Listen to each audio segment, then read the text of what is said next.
started 8 days ago among a gathering of filmmakers, seasoned researchers, and supporters. Some meeting for the first time, others peers in the field. The rules of engagement for the 23 minutes of therm footage was made perfectly clear. If they can be debunked, then bring it on. Here's the video log documenting that process. Bart Cutino, myself, and 11 other individuals, including 4 of the participants that were originally there that night when Bart recorded the subjects on his therm, has assisted in one form or another with the reenactment of what is currently the longest therm-recorded Sasquatch behavior on record, documented from a region that will forever be known as the Sierra Kill Site. This is an overview of our investigation. We're at Bart Cutino at this last therm sighting, and you've seen the footage during the nighttime shooting, and we want to give you a perspective of what it looks like during the day, because there's some artifacts that you see in the night vision scope that look a lot larger or closer or bigger than they actually are, and Bart's going to go over those items too as we work our way down the hillside. Okay, Bart, go ahead. Yeah, well, it turned out we were about, I estimated about 90, 95 yards. It'd be about 105 yards, and that's compensating with downhill a little bit. Those unfamiliar with using a proprietary unit like a thermal imager, you'll see different objects within the frame, and they'll all appear as if they're lined up, and there's not. There's tremendous depth in between, and depth perception is always an issue with thermal. Let's start over here, because this basically was my position looking down into that gap. And we have the first snag that you're going to see in the video is right in front of us. It'll actually look like it's a lot further down. Very close to me. Say about 20 yards or so. 25, call it 25 at the most. 25 close. Like Bart, this one right here, for instance, when we're looking through the therm footage, we see what looks like a branch sticking in the footage and has this curve to it. And we thought we was on the far side, but you informed us that your hand's on that branch. Absolutely, yeah. This is the one, but it's been a month since we've been back up here to do appropriate recreation, and a piece of this has broken off. There was a little bit more of a curvature with this additional piece. We did look for it, but I mean, it's very difficult. We got a lot of sticks and branches down here and debris. So, but this is definitely that first stick that you see, this little snag piece that you see in the footage right here, and it's literally 25 yards from me. It looks almost lined up with the guys that filmed down there. And that's on the right hand side. That's correct. Yeah, that's correct. And can we see the film site from here, or do we have to keep moving? We actually can see the film site from here, and the best way to see it is looking down, and we have 2 trees that form almost a perfect V. We have a gap in between.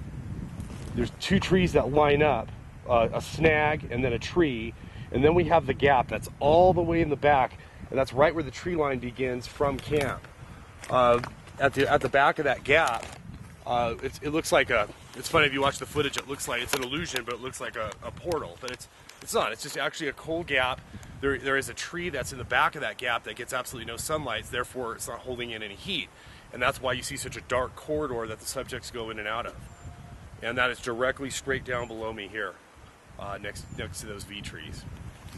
All right, we'll keep working our way down it, and you can just fill us in as we go. Nothing too identifiable from my position there. We have to walk down probably another 40 yards here, and find the position of the stationary subject.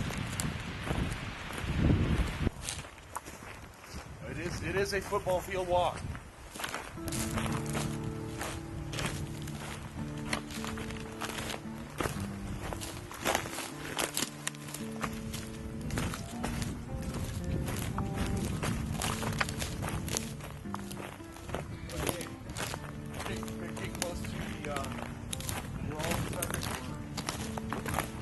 Partner Robert Leiterman, we were able to, in a lot of work, probably about 20, 25 hours, we were able to figure this out.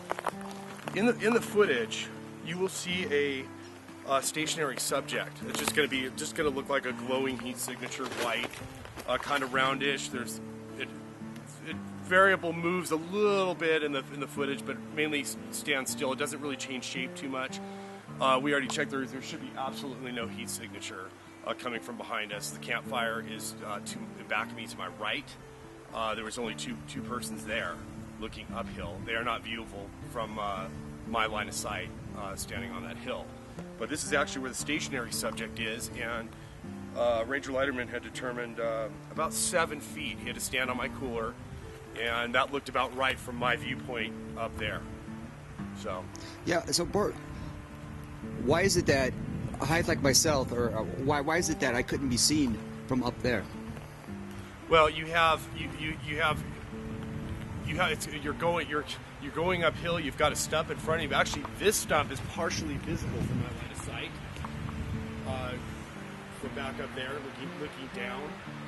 So it almost looks like it drops down, and it'll look like this subject here is actually lined up with the 1 or 2 that are going back and forth. The 1 or 2 subjects that are going back and forth through that gap back there.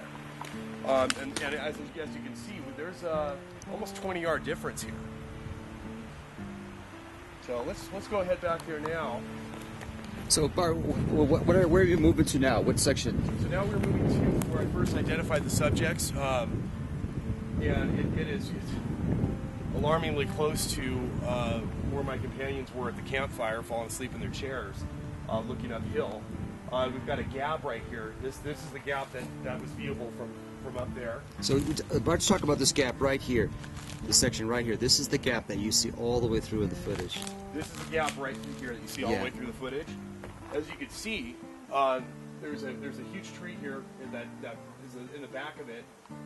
It does not get any sun for obvious reasons, the shade here, so that doesn't hold in any heat. So that kind of gave that weird illusion where you saw that was like a perfect corridor cold gap. Right. The subjects, basically from your point of view, you're looking at what you think is actually one tree, and it opens up, and you're looking at subjects walking inside and out of the tree, and it's just an illusion. They were actually walking inside and out of this gap, and it's just a little corridor, and that was the limit of my view. That's all they gave me from that distance.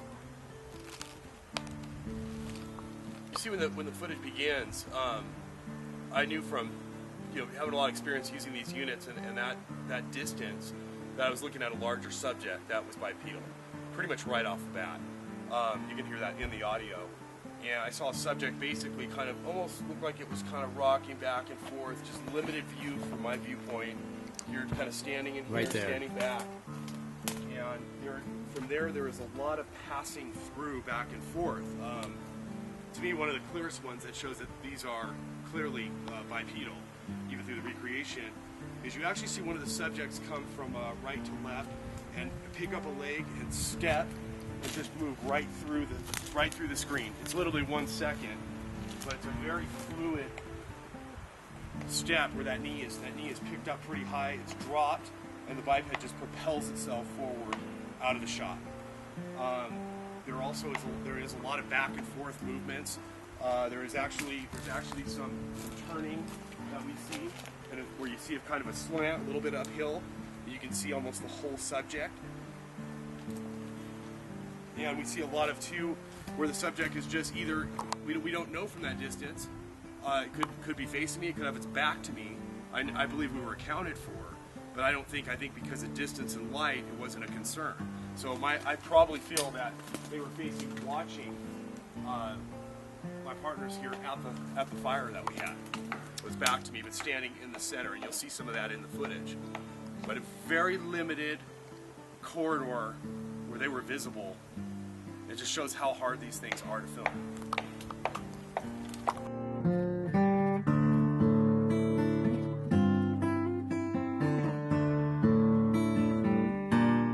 So I'm standing in the corridor, and I want you to come over here and take a look at this. I want to show you the viewpoint from the subjects I caught spying on our camp.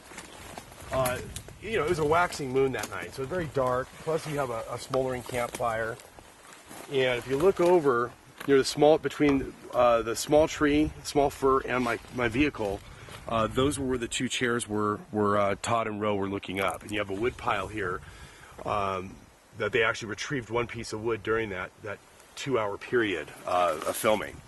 And so back and forth, just look at this, it's an incredible view.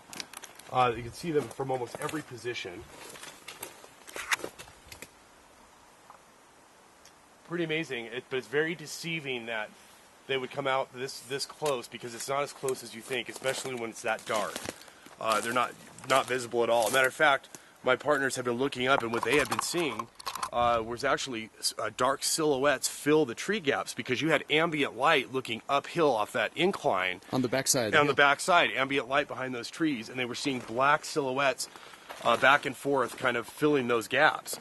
Ro had made a comment that he felt like he was extremely tired and rubbing his eyes and not really believing what he was seeing, where Todd was very adamant about that he was absolutely seeing something, and there were several subjects, dark subjects, that were moving back and forth. Remarkably, when I came down to notify them that, hey guys, I'm filming 2 of them, it's not damning footage, but we've got footage, they both hopped out of their seats and just screamed, I knew it, and a lot of excitement, pointing up at the tree line. I had to tell them to sit down, stop pointing, and they clearly couldn't wait for me to get back to tell me what was going on from their position. So